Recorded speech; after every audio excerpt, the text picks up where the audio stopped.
guys, selamat siang. Hari ini kita akan membahas tentang hukum pidana. Perkenalkan, nama saya Cika dan teman saya. Nama saya Sherina Jessica dengan NIM 205190044. Saya sebagai pewawancara akan menanyakan pertanyaan-pertanyaan tentang berkaitan mengenai tujuan sistem peradilan, perbedaan, dan nilai-nilai yang melandasi di dalamnya. Baik, saya narasumber akan menjelaskan berkaitan dengan hukum pidana. Oke guys, sekarang kita lanjut tentang pembahasan materi. Sherina, jelasin dong apa aja tujuan sistem hukum pidana.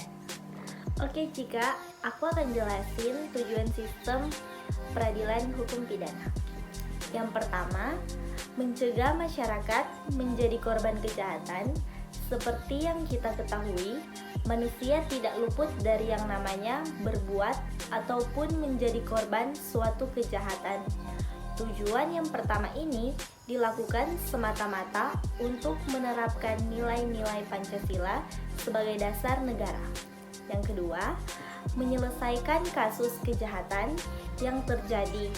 Hal ini dilakukan agar masyarakat puas bahwa keadilan telah ditegakkan dan yang bersalah dipidana.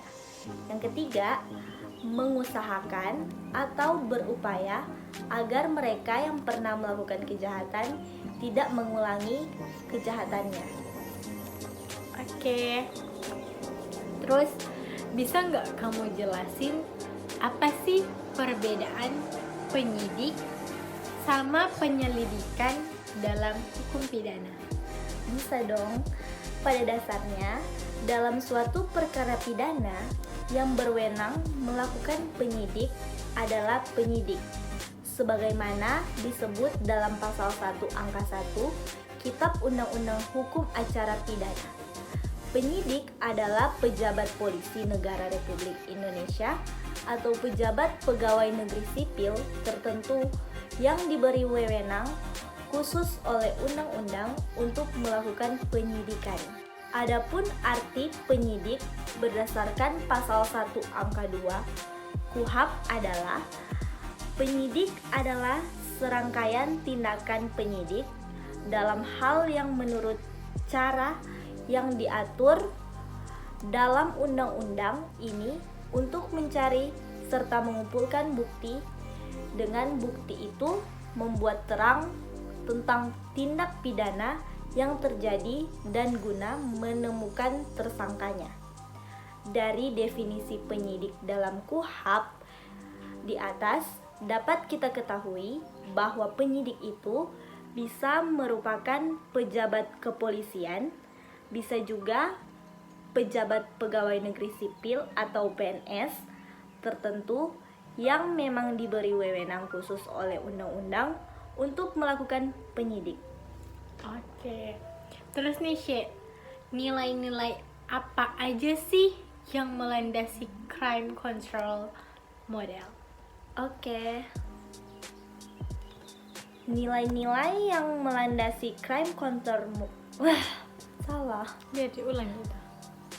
Nilai-nilai yang melandasi crime control model adalah 1.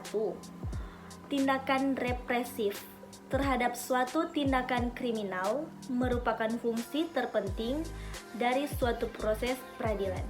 Yang kedua, perhatian utama harus ditunjukkan kepada efisiensi dari suatu penegakan hukum untuk menyelidik tersangka, menetapkan kesalahannya, dan menjamin atau melindungi hak tersangka dalam proses peradilannya. Yang ketiga, proses kriminal, penegakan hukum harus dilaksanakan berlandaskan prinsip cepat dan tuntas, dan model yang dapat mendukung proses penegakan hukum tersebut adalah harus model administratif dan menyerupai model manajerial. Terus ada lagi nggak? Ada lagi dong, masih ada 2 lagi, yaitu asas praduga bersalah atau presumption of guilt akan menyebabkan sistem ini dilaksanakan secara efisien. Yang terakhir, proses penegakan hukum harus menitik beratkan kepada kualitas temuan-temuan fakta administratif, oleh karena temuan tersebut akan membawa ke arah pembebasan seorang tersangka dari penuntutan, kesediaan tersangka menyatakan dirinya bersalah atau plead of guilt. Oke, ini juga Syek, kalau boleh tahu nih, nilai-nilai apa aja sih yang melandasi due process model? Jelasin dong. Nilai-nilai yang melandasi due process model adalah: yang pertama itu, kemungkinan adanya faktor kelalaian yang sifatnya manusiawi atau human error menyebabkan model ini menolak informal fact-finding process sebagai cara untuk menetapkan secara definitif factual guilt seseorang. Model ini hanya mengutamakan formal dan adversi. Hal ini berarti dalam setiap kasus tersangka harus diajukan ke muka pengadilan yang tidak memihak dan diperiksa sesudah tersangka memperoleh hak yang penuh untuk mengajukan pembelaannya. Yang kedua, model ini menekankan kepada pencegah dan menghapuskan sejauh mungkin kesalahan mekanisme administrasi peradilan.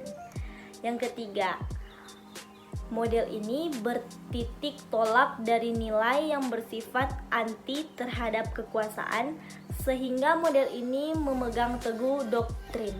Yang terakhir nih, gagasan persamaan di muka hukum atau equality before the law lebih diutamakan, berarti pemerintah harus menyidik fasilitas yang sama untuk setiap orang yang berurusan dengan hukum. Due process model lebih mengutamakan kesusilaan dan kegunaan saksi pidana. Syek, apa sih perbedaan alat bukti sama barang bukti? Alat bukti sama barang bukti itu tentunya beda. Jadi yang pertama aku jelasin alat bukti itu apa ya.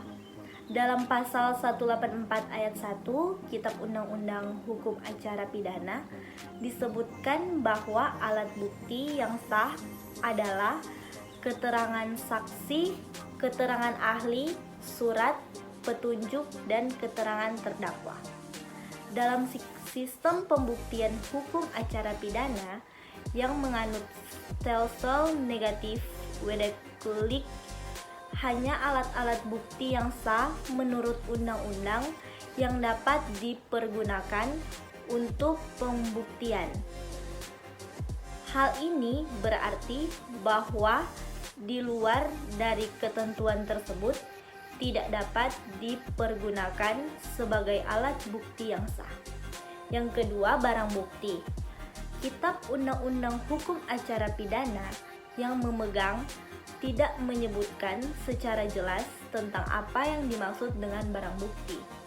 Namun dalam pasal 39 ayat 1 KUHP disebutkan mengenai apa saja yang dapat disita, yaitu yang pertama, benda atau tagihan tersangka atau terdakwa yang seluruh atau sebagian diduga diperoleh dari tindakan pidana atau sebagai hasil dari tindak pidana. Yang kedua, benda yang telah dipergunakan secara langsung untuk melakukan tindak pidana atau untuk mempersiapkannya. Yang ketiga, benda yang digunakan untuk menghalang-halangi penyelidik tindak pidana. Yang keempat, benda yang khusus dibuat atau diperuntukkan melalui tindak pidana. Yang terakhir nih, benda lain yang mempunyai hubungan langsung dengan tindak pidana yang dilakukan atau dengan kata lain, benda-benda yang dapat disita seperti yang disebut dalam pasal 39 ayat 1 KUHP dapat disebut sebagai barang bukti dalam pasal 39 ayat 1 KUHP. Sherina, terus apa yang dimaksud dengan saksi dan apa saja pengecualian saksi? Yang dimaksud dengan saksi dan pengecualian saksi itu, saksi menurut pasal 1 angka 26 Kitab Undang-Undang Hukum Acara Pidana adalah orang yang dapat memberikan keterangan guna kepentingan penyidik, penuntutan dan peradilan tentang suatu perkara pidana yang ia dengan sendiri, ia lihat sendiri dan ia alami sendiri. Pengecualian saksi itu, yang pertama, mempunyai hubungan keluarga dengan terdakwa kecuali pasal 168 bersedia persetujuan pun dan terdakwa. Yang kedua, karena pekerjaan atau jabatan wajib menyimpan rahasia. Yang ketiga, anak di bawah umur dan orang yang lupa ingatan. Oh gitu ya. Terus jelasin gimana alat bukti petunjuk itu. Alat bukti petunjuk itu dalam pasal 188 ayat 1 KUHP, perbuatan, kejadian atau keadaan karena persesuaiannya baik antara yang satu dengan yang lain maupun dengan tindak pidana itu sendiri, menandakan bahwa setelah terjadi tindak pidana dan siapa pelakunya. Pengertian lain, isyarat yang dapat ditarik dari suatu perbuatan, kejadian, atau keadaan yang mempunyai persesuaian dengan tindak pidana itu sendiri, menandakan isyarat yang dapat ditarik suatu perbuatan, kejadian, keadaan yang mempunyai persesuaian dengan tindak pidana. Isyarat tersebut melahirkan petunjuk, yaitu kenyataan tindak pidana terjadi dan terdakwa pelakunya. Ada caranya nggak untuk dapetin cara petunjuknya? Ada dong, dalam pasal 188 ayat 2 KUHP liminatif. Pertama itu keterangan saksi. Yang kedua, surat keterangan terdakwa. Yang ketiga, keterangan terdakwa. Yang keempat, peringatan pasal 183 ayat 3. Yang kelima, arif bijaksana. Sherina jelasin perbedaan tersangka sama terdakwa. Tersangka sama terdakwa, tentunya tersangka sama terdakwa itu berbeda. Bahwa berdasarkan Kitab Undang-Undang Hukum Acara Pidana pasal 1, yang dimaksud dengan tersangka adalah seseorang yang karena perbuatannya atau keadaannya berdasarkan bukti permulaan patut diduga sebagai pelaku tindak pidana.